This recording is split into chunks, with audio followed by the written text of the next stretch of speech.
ਸਤਿ ਸ਼੍ਰੀ ਅਕਾਲ। ਤੁਸੀਂ ਜੁੜੇ ਹੋਏ ਹੋ ਪੰਜਾਬੀ ਰੇਡੀਓ USA ਦੇ ਨਾਲ ਤੇ ਮੈਂ ਹਾਂ ਪ੍ਰਵੀਨ ਸ਼ਰਮਾ ਲੈ ਕੇ ਹਾਜ਼ਰ ਹਾਂ ਪ੍ਰੋਗਰਾਮ ਅਪਡੇਟ ਕੈਲੀਫੋਰਨੀਆ।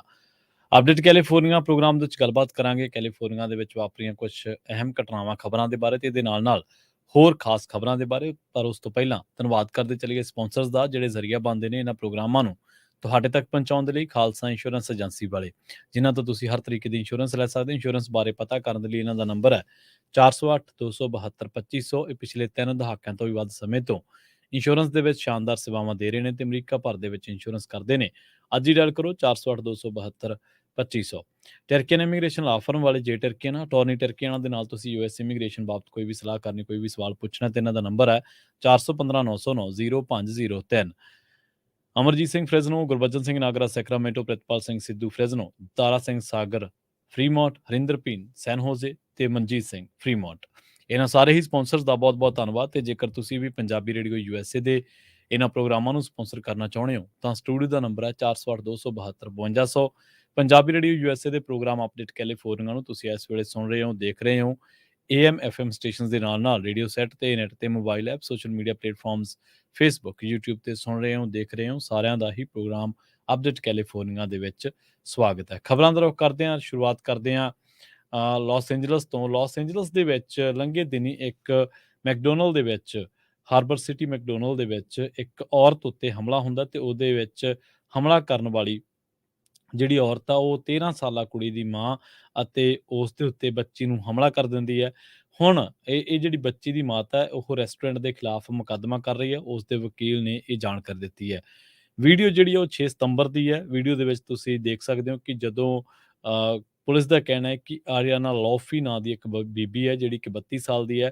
ਉਹਨੇ ਆਰਡਰ ਕਾਊਂਟਰ ਦੇ ਨੇੜੇ ਬਹੁਤ ਸਾਰੇ ਲੋਕਾਂ ਦੇ ਸਾਹਮਣੇ ਕੈਸਿਡੀ ਜੋਨਸ ਨੂੰ ਧੱਕਾ ਮਾਰਿਆ, ਉਹਦੇ ਨਾਲ ਮਾਰ ਕੁਟਾਈ ਕੀਤੀ ਤੇ ਉਸ ਤੋਂ ਬਾਅਦ ਉਹਦਾ ਹਮਲਾ ਰੁਕਿਆ ਨਹੀਂ ਜਦੋਂ ਕਿ ਇੱਕ ਬੰਦੇ ਨੇ ਉਹਨੂੰ ਖਿੱਚ ਨਹੀਂ ਲਿਆ। ਉਸ ਤੋਂ ਬਾਅਦ ਜਿਹੜੀ ਜੋਨਸ ਹੈ, ਕੈਸਿਡੀ ਜੋਨਸ, ਉਹਦੇ ਖੂਨ ਨਿਕਲਿਆ ਮੂੰਹ ਦੇ ਉੱਤੇ ਤੇ ਕਾਫੀ ਸੱਟਾਂ ਲੱਗੀਆਂ। ਪਰਿਵਾਰ ਦੇ ਅਟਾਰਨੀ ਨੇ ਜਿਹੜੇ ਟੋਨੀ ਜ਼ੈਰਾਮਿਲਾ, ਉਹਦਾ ਕਹਿਣਾ ਕਿ ਲੰਬੇ ਸਮੇਂ ਤੱਕ ਉਹਨੂੰ ਇਮੋਸ਼ਨਲ ਡੈਮੇਜ ਵੀ ਜਿਹੜਾ ਉਹ ਝੱਲਣਾ ਪਿਆ। ਲੌਫੀ ਨੂੰ ਕਈ ਹਫ਼ਤਿਆਂ ਬਾਅਦ ਗ੍ਰਿਫਤਾਰ ਕੀਤਾ ਗਿਆ ਜਿਹੜੀ ਕਿ ਬੀਬੀ ਨੇ ਇਸ ਦੇ ਉੱਤੇ ਹਮਲਾ ਕੀਤਾ ਸੀ ਤੇ ਉਸ ਨੂੰ ਹੁਣ ਬੱਚਿਆਂ ਦੇ ਨਾਲ ਬਦਸਲੂਕੀ ਦੇ ਦੋਸ਼ਾਂ ਦਾ ਸਾਹਮਣਾ ਕਰਨਾ ਪਿਆ। ਹੁਣ ਪਰਿਵਾਰ ਦੇ ਜਿਹੜੇ ਅਟਾਰਨੀ ਨੇ ਉਹਨਾਂ ਦਾ ਕਹਿਣਾ ਇਹ ਹੈ, ਟੋਨੀ ਜਰਮਿਲਾ ਦਾ, ਕਿ ਹੁਣ ਉਹ ਇਸ ਲੌਫੀ ਦੇ ਖਿਲਾਫ, ਐਰੀਆਨਾ ਲੌਫੀ ਜਿਹੜੀ ਕਿ 32 ਸਾਲ ਦੀ ਹੈ, ਤੇ ਰੈਸਟੋਰੈਂਟ ਦੇ ਖਿਲਾਫ ਜਿਹੜਾ ਉਹ ਮੁਕੱਦਮਾ ਉਹ ਦਾਇਰ ਕਰਨ ਜਾ ਰਹੇ ਨੇ। ਅਗਲੀ ਖਬਰ ਦੇ ਵੱਲ ਵਧੀਏ ਤੇ ਗੱਲ ਨਸ਼ੇ ਦੇ ਨਾਲ ਜੁੜਦੀ ਹੈ। ਰਿਵਰਸਾਈਡ ਕਾਉਂਟੀ ਦੇ ਵਕੀਲਾਂ ਨੇ ਦੱਸਿਆ ਕਿ ਟੈਮਕੁਲਾ ਦਾ ਰਹਿਣ ਵਾਲਾ ਇੱਕ ਬੰਦਾ ਜਿਸ ਨੇ 26 ਸਾਲਾ ਔਰਤ ਨੂੰ ਫੈਂਟਾਨਲ ਦਿੱਤੀ ਸੀ ਤੇ ਉਹਦੀ ਨਸ਼ੇ ਦੇ ਨਾਲ ਮੌਤ ਹੋ ਗਈ। ਹੁਣ ਇਸ ਮਾਮਲੇ ਦੇ ਵਿੱਚ ਸਬੰਧਤ ਇਸ ਕਤਲ ਦੇ ਮਾਮਲੇ ਦੇ ਵਿੱਚ ਜਿਹੜੀ ਉਹ ਜਿਊਰੀ ਨੇ ਸਜ਼ਾ ਸੁਣਾਈ ਹੈ ਤੇ 15 ਸਾਲ ਦੀ ਉਮਰ ਕੈਦ ਦੀ ਸਜ਼ਾ ਇਸ ਬੰਦੇ ਨੂੰ ਸੁਣਾਈ ਗਈ ਹੈ। ਵਿਸੈਂਟ ਡੇਵਿਡ ਰਮੇਰੋ ਜਿਹੜੇ 34 ਸਾਲ ਦੀ ਉਮਰ ਹੈ ਤੇ ਉਸ ਨੂੰ ਅਗਸਤ 2020 ਦੇ ਵਿੱਚ ਰਿਵਰਸਾਈਡ ਕਾਉਂਟੀ ਜ਼ਿਲ੍ਹੇ ਦੇ ਵਿੱਚ ਕੈਲਸੀ ਕਿੰਗ ਦੀ ਮੌਤ ਦੇ ਵਿੱਚ ਦੋਸ਼ੀ ਕਰਾਰ ਦਿੱਤਾ ਗਿਆ ਸੀ। ਮਾਈਕ ਹੈਸਟਰੀ ਨੇ ਕਿਹਾ ਕਿ ਇਹ ਕੇਸ ਇਤਿਹਾਸਕ ਰਿਹਾ। ਹਾਲਾਂਕਿ ਇਸ ਮਾਮਲੇ ਦੇ ਵਿੱਚ ਫੈਂਟਾਨਲ ਦੇ ਨਾਲ ਹੋਣ ਵਾਲਾ ਪਹਿਲਾ ਕਤਲ ਨਹੀਂ ਹੈ, ਪਰ ਫਿਰ ਵੀ ਉਹ ਕਹਿੰਦੇ ਕਿ ਇਹ ਜਿਹੜੀ ਮਾਈਕ ਹੈਸਟਰੀ ਦੱਸਦੇ ਨੇ ਕਿ ਇਹ ਕੇਸ ਇਤਿਹਾਸਕ ਰਿਹਾ। ਪਲੇਸਰ ਕਾਉਂਟੀ ਦੇ ਇੱਕ ਵਿਅਕਤੀ ਨੇ ਇਸ ਸਾਲ ਦੇ ਸ਼ੁਰੂ ਦੇ ਵਿੱਚ 15 ਸਾਲਾ ਕੁੜੀ ਦੇ ਦੂਜੇ ਡਿਗਰੀ ਦੇ ਕਤਲ ਦੇ ਲਈ ਦੋਸ਼ੀ ਮੰਨਿਆ ਸੀ, ਜਿਸ ਦੇ ਲਈ ਉਸ ਨੂੰ ਸਿੰਥੈਟਿਕ ਓਪੀਓਇਡ ਦੇਣ ਤੋਂ ਬਾਅਦ ਥੋੜੀ ਦੇਰ ਬਾਅਦ ਉਹਦੀ ਮੌਤ ਹੋ ਗਈ ਸੀ। ਫੈਂਟਾਨਲ ਨੂੰ ਹੈਰੋਇਨ ਦੇ ਨਾਲੋਂ 50 ਗੁਣਾ ਜ਼ਿਆਦਾ ਤਾਕਤਵਰ ਮੰਨਿਆ ਜਾਂਦਾ ਹੈ, ਪਰ ਉਸ ਨੂੰ ਸਸਤੇ ਦੇ ਵਿੱਚ ਵੀ ਤੁਸੀਂ ਨਿਰਮਾਣ ਕੀਤਾ ਜਾ ਸਕਦਾ। ਹਾਲਾਂਕਿ ਇਹ ਜਿਹੜਾ ਨਿਰਮਾਣ ਕਰਨਾ ਨਹੀਂ ਚਾਹੀਦਾ। ਰਮੈਰੋ ਨੂੰ ਦੋਸ਼ੀ ਕਰਾਰ ਦਿੱਤਾ ਗਿਆ ਤੇ ਸਜ਼ਾ ਸੁਣਾਈ ਗਈ ਹੈ ਕਿਉਂਕਿ ਰਿਵਰਸਾਈਡ ਕਾਉਂਟੀ ਦੇ ਵਿੱਚ ਹੁਣ ਤੱਕ 2020 ਤੋਂ ਲੈ ਕੇ 1400 ਤੋਂ ਵੱਧ ਫੈਂਟਾਨਲ ਦੇ ਨਾਲ ਸੰਬੰਧਿਤ ਜਿਹੜੀਆਂ ਮੌਤਾਂ ਨੇ ਉਹ ਦੱਸੀਆਂ ਗਈਆਂ ਨੇ। ਸਰਕਾਰੀ ਵਕੀਲਾਂ ਨੇ ਮੁਕੱਦਮੇ ਦੇ ਲਈ ਅਦਾਲਤ ਦੇ ਵਿੱਚ ਫੈਂਟਾਨਲ ਦੇ ਨਾਲ ਹੋਣ ਵਾਲੀਆਂ ਮੌਤਾਂ ਨੂੰ ਲੈ ਕੇ ਮਸਲਾ ਚੁੱਕਿਆ ਸੀ ਤੇ ਜ਼ਿਲ੍ਹਾ ਦੇ ਵਿੱਚ ਇਹ ਇੱਕ ਅਹਿਮ ਪੱਖ ਸੀ। ਰਮੈਰੋ ਦੇ ਦੋਸ਼ੀ ਕਰਾਰ ਦਿੱਤੇ ਜਾਣ ਤੋਂ ਬਾਅਦ ਹਿਸਟਰੀ ਨੇ ਕਿਹਾ ਕਿ ਕੇਸ ਨੇ ਭਵਿੱਖ ਦੇ ਹੋਰ ਮਾਮਲਿਆਂ ਦੇ ਲਈ ਵੀ ਜਿਹੜੀ ਮਿਸਾਲ ਆ ਉਹ ਕਾਇਮ ਕੀਤੀ ਹੈ। ਡੇਵਿਡ ਰਮੇਰੋ ਜਿਹੜਾ 34 ਸਾਲ ਦਾ ਸੀ, ਅਗਸਤ 2020 ਦੇ ਵਿੱਚ ਉਸ ਨੂੰ ਕੈਲਸੀ ਕਿੰਗ ਦੀ ਮੌਤ ਦੇ ਲਈ ਦੋਸ਼ੀ ਕਰਾਰ ਦਿੱਤਾ ਗਿਆ ਸੀ। ਅਗਲੀ ਖਬਰ ਦੇ ਵੱਲ ਵੱਧਦੇ ਹਾਂ, ਰੁਖ ਕਰਦੇ ਹਾਂ ਕੈਲੀਫੋਰਨੀਆ ਦੇ ਸੈਂਟਰਲ ਡਿਸਟ੍ਰਿਕਟ ਦੇ ਲਈ। ਇਸ ਵੇਲੇ ਇੱਕ ਖਬਰ ਇਹ ਆ ਰਹੀ ਹੈ ਕਿ ਦੱਖਣੀ ਕੈਲੀਫੋਰਨੀਆ ਦੇ ਫੋਰਟ ਇਰਵਿਨ ਆਰਮੀ ਬੇਸ ਤੇ ਫੌਜੀ ਕਰਮਚਾਰੀਆਂ ਨੂੰ, ਮੁਲਾਜ਼ਮਾਂ ਨੂੰ ਮਾਰਨ ਦੀਆਂ ਧਮਕੀਆਂ ਦੇਣ ਵਾਲਾ ਇੱਕ ਸਾਬਕਾ ਸਿਪਾਹੀ ਜਿਹੜਾ ਉਹਨੂੰ ਗ੍ਰਿਫਤਾਰ ਕੀਤਾ ਗਿਆ। ਕੈਲੀਫੋਰਨੀਆ ਦੇ ਪੇਟੂਲੁਮਾ ਦੇ ਵਿੱਚ 41 ਸਾਲਾ ਕ੍ਰਿਸਚੀਅਨ ਅਰਨੇਸਟ ਬੇਅਰ, ਜੋ ਕਿ ਕਦੇ ਫੋਰਟ ਇਰਵਨ ਵਿਖੇ ਤੈਨਾਤ ਵੀ ਸੀ, ਉਹਨੂੰ ਧਮਕੀਆਂ ਦਾ ਉਹਦੇ ਤੇ ਦੋਸ਼ ਲਾਇਆ ਗਿਆ। ਸਰਕਾਰੀ ਵਕੀਲਾਂ ਨੇ ਜਿਹੜੀ ਗੱਲ ਕਹੀ ਹੈ ਉਹਦੇ ਵਿੱਚ ਕਿਹਾ ਗਿਆ ਹੈ ਕਿ ਫੋਰਟ ਇਰਵਨ ਵਿਖੇ ਤੈਨਾਤ ਹੋਣ ਵੇਲੇ ਹਮਲੇ ਦੇ ਲਈ 2021 ਦੇ ਵਿੱਚ ਉਹਦਾ ਇੱਕ ਕੋਰਟ ਮਾਰਸ਼ਲ ਵੀ ਜਿਹੜਾ ਕੀਤਾ ਗਿਆ ਸੀ ਇਸ ਬੰਦੇ ਦਾ, ਜਿਹਦਾ ਨਾਮ ਦੱਸਿਆ ਗਿਆ ਹੈ ਕ੍ਰਿਸਚੀਅਨ ਅਰਨੇਸਟ ਬੇਅਰ। ਤੇ ਸਰਕਾਰੀ ਵਕੀਲਾਂ ਨੇ ਕਿਹਾ ਕਿ ਉਸ ਨੂੰ ਹੁਣ ਉਸ ਦੇ ਪਿਤਾ ਦੇ ਸਨੋਮਾ ਕਾਉਂਟੀ ਦੇ ਘਰ ਤੋਂ ਗ੍ਰਿਫਤਾਰ ਕੀਤਾ ਗਿਆ ਸੀ। ਬੇਅਰ ਦੇ ਮੁਕੱਦਮੇ ਦੇ ਵਿੱਚ ਬੇਅਰ ਦੇ ਜਿਹੜਾ ਮੁਕੱਦਮਾ ਹੈ ਉਹਦੇ ਵਿੱਚ ਇਹ ਗੱਲ ਕਹੀ ਗਈ ਹੈ, ਸ਼ਿਕਾਇਤ ਦਾ ਜਿਹੜਾ ਹਲਫਨਾਮਾ ਹੈ ਉਹਦੇ ਵਿੱਚ, ਕਿ ਇੱਕ ਖਾਸ YouTube ਵੀਡੀਓ ਨੇ ਪੋਸਟ ਕੀਤਾ ਸੀ ਜਿਹਦੇ ਵਿੱਚ ਉਸ ਨੇ ਜਾਨ ਨੂੰ ਖਤਰਾ ਦੱਸਿਆ ਸੀਗਾ ਤੇ ਉਸ ਨੇ ਨਾਲ ਹੀ ਜਿਹੜਾ ਫੋਰਟ ਇਰਵਨ ਆਰਮੀ ਬੇਸ ਤੇ ਫੌਜੀ ਮੁਲਾਜ਼ਮਾਂ ਨੂੰ ਮਾਰਨ ਦੀਆਂ ਧਮਕੀਆਂ ਦਿੱਤੀਆਂ ਸਨ। ਕੈਲੀਫੋਰਨੀਆ ਦੀ ਅਸੈਂਬਲੀ ਮੈਂਬਰ ਵੈਂਡੀ ਕਰੇਲੋ ਨੂੰ ਹੁਣ ਸ਼ਰਾਬ ਦੇ ਨਸ਼ੇ ਦੇ ਇੱਕ ਮਾਮਲੇ ਦੇ ਵਿੱਚ ਸ਼ਰਾਬ ਦੇ ਨਸ਼ੇ ਦੇ ਵਿੱਚ ਗੱਡੀ ਚਲਾਉਣ ਦੇ ਸ਼ੱਕ ਦੇ ਵਿੱਚ ਗ੍ਰਿਫਤਾਰ ਕੀਤਾ ਗਿਆ। ਜੇਲ੍ਹ ਦੇ ਰਿਕਾਰਡ ਦੱਸਦੇ ਨੇ ਕਿ ਕਰੇਲੋ, ਜੋ ਕਿ 14ਵੇਂ ਜ਼ਿਲ੍ਹੇ ਦੇ ਵਿੱਚ ਲਾਸ ਐਂਜਲਸ ਸਿਟੀ ਕੌਂਸਲ ਦੇ ਲਈ ਚੋਣ ਵੀ ਲੜ ਰਹੇ ਸਨ, ਉਹਨਾਂ ਨੂੰ ਸਵੇਰੇ 1:35 ਤੇ ਗ੍ਰਿਫਤਾਰ ਕੀਤਾ ਗਿਆ। ਇਹਨਾਂ ਨੂੰ ਲਾਸ ਐਂਜਲਸ ਦੇ ਵਿੱਚ ਇੱਕ ਮੋਂਟੇਸਿਟੋ ਹਾਈਟਸ ਦੇ ਵਿੱਚ ਮੋਂਟੇਰੀ ਰੋਡ ਦੇ 6200 ਬਲਾਕ ਤੇ ਹਿਰਾਸਤ ਦੇ ਵਿੱਚ ਲਿਆ ਗਿਆ, ਜਦੋਂ ਕਿ ਇੱਕ ਟ੍ਰੈਫਿਕ ਕਲੀਜ਼ਨ ਦੇ ਵਿੱਚ ਇਹਨਾਂ ਦੀ ਇਨਵੋਲਵਮੈਂਟ ਦੱਸੀ ਗਈ ਹੈ। ਪਤਾ ਲੱਗਿਆ ਕਿ ਜਿਹੜੀ ਲਾਸ ਐਂਜਲਸ ਟਾਈਮਸ ਦੇ ਵਿੱਚ ਜਿਹੜੀ ਰਿਪੋਰਟ ਆਈ ਹੈ ਕਿ ਉਹ ਇਹ ਹੈ ਕਿ ਦੋ ਕਾਰਾਂ ਨੇ ਇੱਕ ਤੀਜੇ ਕਾਰ ਨੂੰ ਟੱਕਰ ਮਾਰ ਦਿੱਤੀ ਸੀ, ਜਿਹੜੀ ਕਿ ਕਰੀਲੋ ਦੁਆਰਾ ਚਲਾਈ ਜਾ ਰਹੀ ਸੀ ਤੇ ਹਾਈ ਬਲੱਡ ਅਲਕੋਹਲ ਜਿਹੜਾ ਉਹਦੇ ਵਿੱਚ ਦੇਖਿਆ ਗਿਆ। ਇਸ ਮਾਮਲੇ ਦੇ ਵਿੱਚ ਕਰੀਲੋ, ਜਿਹੜੇ ਕਿ 43 ਸਾਲ ਦੇ ਨੇ, ਤੇ ਉਹਨਾਂ ਨੂੰ ਗ੍ਰਿਫਤਾਰ ਕੀਤਾ ਗਿਆ ਸੀ ਤੇ ਹੁਣ LAPD ਦੇ ਡਿਟੈਂਸ਼ਨ ਸੈਂਟਰ ਦੇ ਵਿੱਚ ਉਹਨਾਂ ਨੂੰ ਰੱਖਿਆ ਗਿਆ। ਦੱਸਦੇ ਚੱਲੀਏ ਕਿ ਸਟੇਟ ਅਸੈਂਬਲੀ ਮੈਂਬਰ ਨੇ 2017 ਤੋਂ ਕੈਲੀਫੋਰਨੀਆ ਵਿਧਾਨ ਸਭਾ ਦੇ ਵਿੱਚ 52ਵੇਂ ਜ਼ਿਲ੍ਹੇ ਦੀ ਨੁਮਾਇੰਦਗੀ ਕੀਤੀ ਹੈ ਤੇ ਇਸ ਇਲਾਕੇ ਦੇ ਵਿੱਚ Echo Park, Highland Park, Eagle Rock, Glendale ਦਾ ਹਿੱਸਾ ਆਉਂਦਾ ਤੇ ਸੀਟੋ ਹਾਈਟਸ ਵੀ ਜਿਹੜੀ ਹੈ ਉਹ ਸ਼ਾਮਲ ਹੋਈ ਹੈ, ਜਿੱਥੇ ਇਹਦੀ ਗ੍ਰਿਫਤਾਰੀ ਹੋਈ ਹੈ। ਕੈਰੀਲੋ ਇੱਕ ਤੋਂ ਦਰਜਨ ਤੋਂ ਵੱਧ ਉਮੀਦਵਾਰਾਂ ਦੇ ਵਿੱਚੋਂ ਇੱਕ ਹੈ, ਜੋ ਕਿ ਹੁਣ ਲਾਸ ਐਂਜਲਸ ਸਿਟੀ ਕੌਂਸਲ ਦੇ 14ਵੇਂ ਜ਼ਿਲ੍ਹੇ ਦੇ ਲਈ ਦੌੜ ਦੇ ਵਿੱਚ ਸ਼ਾਮਲ ਹੋਏ ਸਨ ਤੇ ਹੁਣ ਦੱਸਦੇ ਆ ਕਿ ਇਹ ਅਹੁਦਾ ਵਰਤਮਾਨ ਦੇ ਵਿੱਚ ਵਿਵਾਦਗ੍ਰਸਤ ਕੌਂਸਲ ਮੈਂਬਰ ਕੇਵਨ ਜੀ ਲਿਓਨ ਦੇ ਕੋਲ ਹੈ। ਸੋ ਜਿਹੜੇ ਕਿ ਕੈਲੀਫੋਰਨੀਆ ਦੇ ਅਸੈਂਬਲੀ ਮੈਂਬਰ ਨੇ, ਹੁਣ ਉਹਨਾਂ ਨੂੰ ਸ਼ਰਾਬ ਦੇ ਨਸ਼ੇ ਦੇ ਮਾਮਲੇ ਦੇ ਵਿੱਚ ਗੱਡੀ ਚਲਾਉਣ ਦੇ ਸ਼ੱਕ ਦੇ ਵਿੱਚ ਗ੍ਰਿਫਤਾਰ ਜਿਹੜਾ ਉਹ ਕੀਤਾ ਗਿਆ। ਰੁੱਖ ਅਗਲੀ ਖਬਰ ਦਾ ਕਰਦੇ ਹਾਂ ਤੇ ਵੱਧਦੇ ਹਾਂ ਆਪਾਂ ਫ੍ਰੈਜ਼ਨੋ ਦੇ ਵੱਲ। ਫ੍ਰੈਜ਼ਨੋ ਦੇ ਵਿੱਚ ਇੱਕ ਡਰਾਈਵਰ ਨੂੰ ਜੇਲ੍ਹ ਦੇ ਵਿੱਚ ਭੇਜਿਆ ਗਿਆ। ਉਹਦੇ ਤੇ ਦੋਸ਼ ਇਹ ਲੱਗਿਆ ਕਿ ਉਸਨੇ ਇੱਕ ਪੈਡੈਸਟਰੀਅਨ ਨੂੰ ਹਿੱਟ ਕੀਤਾ ਸੈਂਟਰਲ ਫ੍ਰੈਜ਼ਨੋ ਦੇ ਵਿੱਚ ਤੇ ਉਸ ਤੋਂ ਬਾਅਦ ਉਹ ਉਸ ਸੀਨ ਤੋਂ ਭੱਜ ਗਿਆ ਸੀ, ਮੌਕੇ ਤੋਂ ਭੱਜ ਗਿਆ ਸੀ। ਇਹ ਘਟਨਾ ਸ਼ੀਲਡਸ ਤੇ ਸੀਡਰ ਤੇ ਵਾਪਰੀ ਹੈ 9 ਵਜੇ ਤੇ ਇੱਕ ਚਸ਼ਮਦੀਦ ਨੇ ਪੁਲਿਸ ਨੂੰ ਦੱਸਿਆ ਕਿ ਇੱਕ ਤੇਜ਼ ਰਫ਼ਤਾਰ ਕਾਰ ਨੇ ਇੱਕ ਪੈਡੈਸਟਰੀਅਨ ਨੂੰ ਟੱਕਰ ਮਾਰ ਦਿੱਤੀ ਸੀ ਤੇ ਉਸ ਤੋਂ ਬਾਅਦ ਉਹ ਜਿਹੜਾ ਕਾਰ ਦਾ ਡਰਾਈਵਰ ਸੀ ਉਹ ਭੱਜ ਗਿਆ ਸੀ। ਉਸ ਤੋਂ ਬਾਅਦ ਉਹਨੂੰ ਭਾਲ ਲਿਆ ਗਿਆ ਤੇ ਉਸ ਦੇ ਉੱਤੇ hit and run and DUI ਦਾ ਜਿਹੜਾ ਚਾਰਜ ਉਹ ਤੇ ਲਾਏ ਗਏ ਨੇ ਤੇ ਵਿਕਟਮ ਨੂੰ ਹਸਪਤਾਲ ਲਿਜਾਇਆ ਗਿਆ ਤੇ ਉਸ ਤੋਂ ਬਾਅਦ ਇਹ ਐਕਸਪੈਕਟ ਕੀਤਾ ਜਾ ਰਿਹਾ ਕਿ ਉਹ ਛੇਤੀ ਰਿਕਵਰੀ ਹਾਸਲ ਕਰੂਗਾ। ਖਬਰ ਇਸ ਵੇਲੇ ਇਹ ਆ ਰਹੀ ਹੈ ਕਿ ਉੱਤਰੀ ਈਰਾਨ ਵਿਚਲੇ ਨਸ਼ਾ ਛਡਾਊ ਕੇਂਦਰ ਦੇ ਵਿੱਚ ਅੱਗ ਲੱਗਣ ਕਰਕੇ 32 ਜਣਿਆਂ ਦੀ ਮੌਤ ਹੋ ਗਈ ਤੇ 16 ਜ਼ਖਮੀ ਦੱਸੇ ਗਏ ਨੇ। ਸਰਕਾਰੀ ਟੀਵੀ ਨੇ ਦੱਸਿਆ ਕਿ 16 ਜ਼ਖਮੀਆਂ ਨੂੰ ਰਾਜਧਾਨੀ ਤਹਿਰਾਨ ਤੋਂ 200 ਕਿਲੋਮੀਟਰ ਉੱਤਰ ਪੱਛਮ ਦੇ ਵਿੱਚ ਲੈਂਗ ਰੋਡ ਸ਼ਹਿਰ ਦੇ ਹਸਪਤਾਲਾਂ ਦੇ ਵਿੱਚ ਲਿਜਾਇਆ ਗਿਆ। ਪ੍ਰਾਈਵੇਟ ਕੇਂਦਰ ਦੇ ਵਿੱਚ ਅੱਗ ਲੱਗੀ ਆ। ਅੱਗ ਲੱਗਣ ਦੇ ਕਾਰਨਾਂ ਦੀ ਜਾਂਚ ਕੀਤੀ ਜਾ ਰਹੀ ਹੈ। ਉਧਰ ਦੂਜੇ ਪਾਸੇ ਕੈਨੇਡਾ ਦੇ ਵਿੱਚ ਸਟੱਡੀ ਪਰਮਿਟ ਹਾਸਲ ਕਰਨ ਦੇ ਲਈ ਜਾਲੀ ਕਾਲਜ ਦਾਖਲਾ ਪੱਤਰ ਦੇ ਕੇ ਸੈਂਕੜੇ ਭਾਰਤੀ ਵਿਦਿਆਰਥੀਆਂ, ਜਿਨ੍ਹਾਂ ਦੇ ਵਿੱਚ ਬਹੁਤੇ ਪੰਜਾਬੀ ਨੇ, ਉਹਨਾਂ ਦੇ ਨਾਲ ਹਜ਼ਾਰਾਂ ਡਾਲਰਾਂ ਦੀ ਠੱਗੀ ਮਾਰਨ ਦੇ ਮੁਲਜ਼ਮ ਇਮੀਗ੍ਰੇਸ਼ਨ ਏਜੰਟ ਨੇ ਆਪਣੇ ਖਿਲਾਫ ਲੱਗੇ ਦੋਸ਼ਾਂ ਤੋਂ ਇਨਕਾਰ ਕਰ ਦਿੱਤਾ ਹੈ।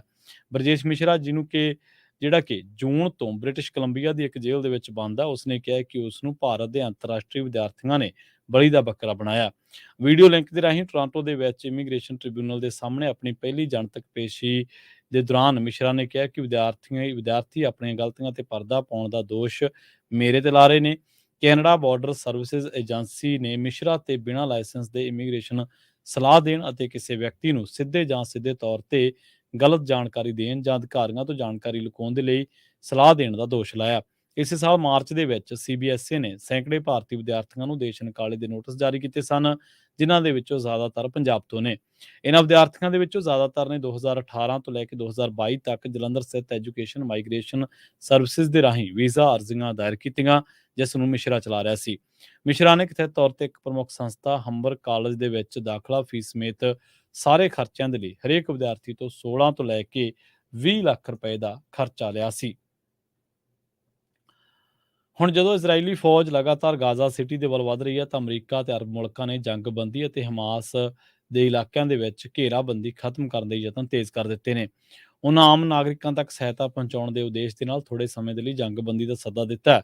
ਅਮਰੀਕੀ ਰਾਸ਼ਟਰਪਤੀ ਜੋ ਬਾਈਡਨ ਨੇ ਵੀ ਮਾਨਵੀ ਜੰਗਬੰਦੀ ਦਾ ਸੁਝਾਅ ਦਿੱਤਾ ਹੈ। ਇਸੇ ਉਦੇਸ਼ ਦੇ ਤਹਿਤ ਅਮਰੀਕਾ ਦੇ ਵਿਦੇਸ਼ ਮੰਤਰੀ ਐਂਟਨੀ ਬਲਿੰਕਨ ਮੁੜ ਇਜ਼ਰਾਈਲ ਅਤੇ ਜਾਰਡਨ ਦੇ ਦੌਰੇ ਤੇ ਆ ਰਹੇ ਨੇ। ਉਹ ਮੱਧ ਪੂਰਬ ਦੇ ਹੋਰਨਾਂ ਮੁਲਕਾਂ ਦਾ ਵੀ ਦੌਰਾ ਕਰ ਸਕਦੇ ਨੇ।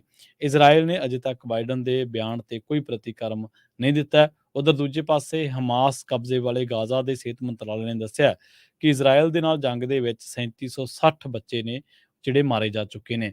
ਮੰਤਰਾਲੇ ਦੇ ਤਰਜਮਾਨ ਡਾਕਟਰ ਅਸ਼ਰਫ ਅਲ ਕੁਦਰਾ ਨੇ ਦੱਸਿਆ ਕਿ ਇਹ ਬੱਚੇ 18 ਸਾਲ ਤੋਂ ਘੱਟ ਉਮਰ ਦੇ ਨੇ। ਉਹਨਾਂ ਦੱਸਿਆ ਕਿ ਜੰਗ ਦੇ ਵਿੱਚ ਕੁੱਲ ਮਿਲਾ ਕੇ 9061 ਫਿਲਸਤੀਨੀ ਮਾਰੇ ਜਾ ਚੁੱਕੇ ਨੇ। ਮੌਤਾਂ ਦਾ ਅੰਕੜਾ ਹੋਰ ਵੀ ਵਧਣ ਦਾ ਖਦਸ਼ਾ ਹੈ, ਕਿਉਂਕਿ ਇਜ਼ਰਾਈਲੀ ਫੌਜ ਹੁਣ ਗਾਜ਼ਾ ਸਿਟੀ ਦੇ ਸੰਘਣੇ ਰਿਹਾਇਸ਼ੀ ਇਲਾਕਿਆਂ ਦੇ ਵਿੱਚ ਅੱਗੇ ਵਧ ਰਹੀ ਹੈ। ਹਮਾਸ ਵੱਲੋਂ 7 ਅਕਤੂਬਰ ਨੂੰ ਕੀਤੇ ਗਏ ਹਮਲੇ ਦੇ ਵਿੱਚ ਇਜ਼ਰਾਈਲ ਅੰਦਰ 1400 ਤੋਂ ਵੱਧ ਲੋਕ ਹਲਾਕ ਹੋ ਗਏ ਸਨ।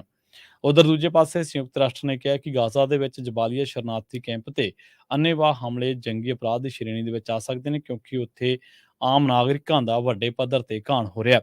ਮਨੁੱਖੀ ਹੱਕਾਂ ਦੇ ਬਾਰੇ ਹਾਈ ਕਮਿਸ਼ਨਰ ਦੇ ਦਫ਼ਤਰ ਨੇ ਟਵਿੱਟਰ ਤੇ ਪੋਸਟ ਦੇ ਵਿੱਚ ਕਿਹਾ ਕਿ ਗੰਭੀਰ ਚਿੰਤਾ ਦੀ ਗੱਲ ਹੈ। ਮਾਨਵੀ ਮਾਮਲਿਆਂ ਬਾਰੇ ਸੰਯੁਕਤ ਰਾਸ਼ਟਰ ਦੇ ਤਾਲਮੇਲ ਦਫ਼ਤਰ ਨੇ ਕਿਹਾ ਕਿ ਅਲ-ਕਰਾਮਾ, ਜਬਾਲੀਆ, ਅਜ਼ ਜੈਤੌਨ ਇਲਾਕਿਆਂ ਦੇ ਵਿੱਚ ਇਜ਼ਰਾਈਲੀ ਫੌਜ ਵੱਲੋਂ ਲਗਾਤਾਰ ਹਮਲੇ ਕੀਤੇ ਜਾ ਰਹੇ ਨੇ।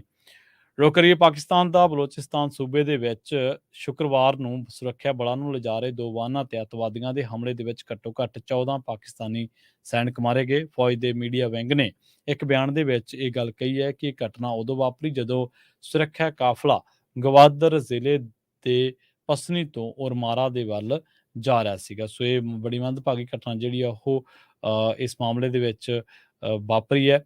ਤੇ ਉਧਰ ਦੂਜੇ ਪਾਸੇ ਜੇਕਰ ਗੱਲ ਕਰੀਏ ਬੇਕਰਸਫੀਲਡ ਦੇ ਵਿੱਚ 1-2 ਭੈਣਾਂ ਦੇ ਮਿਸਿੰਗ ਦੇ ਮਾਮਲੇ ਦੀ ਜਿਹੜੀ ਜਾਂਚ ਆ ਉਹ ਕੀਤੀ ਜਾ ਰਹੀ ਹੈ। ਤੇ ਦੱਸਿਆ ਜਾ ਰਿਹਾ ਹੈ ਕਿ ਇਸ ਮਾਮਲੇ ਦੇ ਵਿੱਚ ਹੁਣ ਇਹਨਾਂ ਦੀ ਮੌਤ ਹੋ ਗਈ ਹੈ ਤੇ ਹੁਣ ਇੱਕ ਜਿਹੜਾ ਅਹਿਮ ਸੁਰਾਗ ਹੈ ਉਹ ਪੁਲਿਸ ਦੇ ਹੱਥ ਲੱਗਿਆ। ਸੈੱਲ ਫੋਨ ਇਹਨਾਂ ਦੇ ਹਾਲਾਂਕਿ ਬਰਾਮਦ ਨਹੀਂ ਹੋ ਸਕੇ ਤੇ ਇੱਕ ਬ੍ਰੈਂਡਟ ਜਿਹਦਾ ਨਾਮ ਆ ਰਿਹਾ ਉਸ ਨੂੰ ਲੈ ਕੇ ਇਹ ਕਿਹਾ ਜਾ ਰਿਹਾ ਕਿ ਇਸ ਮਾਮਲੇ ਦੇ ਵਿੱਚ ਉਹਦੀ ਜਿਹੜੀ ਹੈ ਸ਼ਮੂਲੀਅਤ ਹੋ ਸਕਦੀ ਹੈ। ਤੇ ਦੱਸਦੇ ਚਲੀਏ ਕਿ ਇਹ ਜਿਹੜੀ ਲੋਕੇਸ਼ਨ ਹੈ ਫੋਨ ਦੀ, ਇਹ ਮਕਾਊ ਸਟਰੀਟ ਤੇ ਸਾਊਥ ਬੇਕਰਸਫੀਲਡ ਦੇ ਵਿੱਚੋਂ ਮਿਲੀ ਸੀ, ਜਿੱਥੇ ਮੋਂਟੋਇਆ ਡਰਾਈਵ ਸੈਪਰੇਟ ਜਿਹੜੇ ਵਹੀਕਲ ਨੇ ਉੱਥੋਂ ਹੋ ਗਏ ਸਨ।